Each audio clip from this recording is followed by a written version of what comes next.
He's different. He'll never feel the same. He'll never feel complete security again. You could see it in his eyes, in his body language, that this young man had seen something truly horrific. It is church Sunday morning. He doesn't know how to deal with it right now. I don't even think he can register what happened yet. It's just too much. He is 18-year-old Matthew. His mom asked that we not use his last name, which is different than hers. He's not ready to speak about it himself, but how he is still alive is a question that may haunt him forever.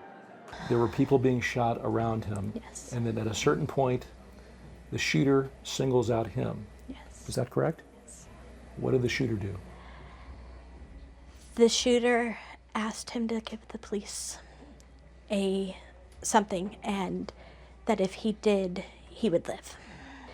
And that when the shooter gave him what he was told to give to police, he was then sent to sit in the back of the room, facing the room, and to watch what was going on. In the classroom, 3 people, including his teacher, Lawrence Levine, had just been shot. The shooter had asked victims whether they were Christian, firing regardless of the answer. Then he pauses and turns to Matthew. He doesn't know what's coming next, and all of a sudden he says, You with the glasses, I believe. I believe he said, "You with the glasses, stand up." and he just stood up.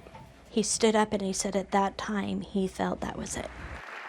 For whatever reason, Matthew is who the shooter has called the lucky one and wants him to deliver an envelope to police. Inside a computer flash drive, which law enforcement sources say contained the shooter's writings.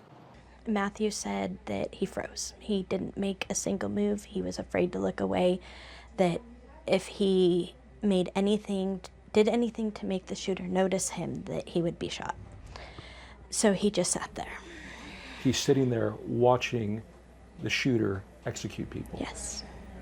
The man sitting next to her is Pastor Randy Scroggins, here to provide comfort. His daughter Lacey also survived the shooting. He delivers an emotional, heart-pounding sermon. We have shown up to say violence will not have the last word in Roseburg. God will have the last word. But even in this house of worship, it appears there's nothing at this moment that can ease Matthew's pain. He certainly doesn't feel like the lucky one. No words for it. He lived.